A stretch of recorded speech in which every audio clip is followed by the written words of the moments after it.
Mga igsoon, diri sa ebanghelyo karong adlaw, ang atong Ginoo naghatag na pod og usa ka istorya bahin sa usa ka hari nga naghikay kay kasal sa iyang anak. Kaso wala mangadto ang gipang-imbitar. So nagpasugo na lang siya nga kutob sa makita sa kadalanan maunalay paadtoon. So daghang nangadto.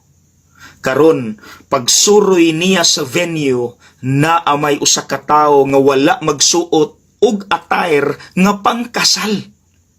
Nasuko ang hari ug gipalabay niya ang tawo sa gawas, sa ngit-ngit.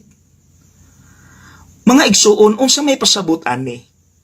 Duha ka buok atong pamalandungan.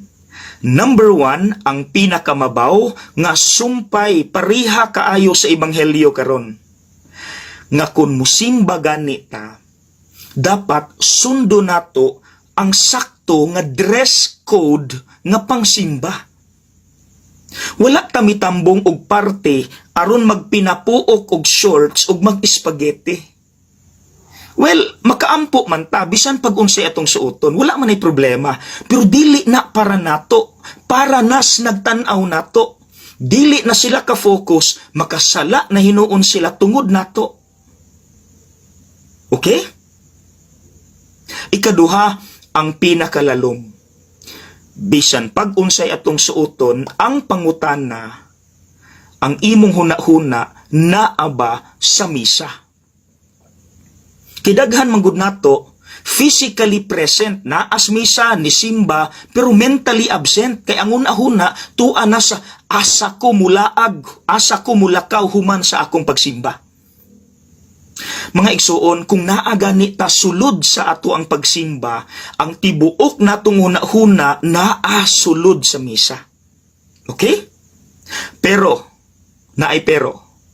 kung sa imong pagsimba, wala ka nakafocus, nagtanga ka, kay nadisturbo ka sa imong mga problema o mga sala, then ayaw kabalaka. The church is the perfect place for you. Kay diha dapat sa imong pagsimba nimo dalhon imong mga problema ug mga sala. Kay diha dapat sa misa na ihalad sa Dios. Lord, ikaw na'y bahala ni ining tanan.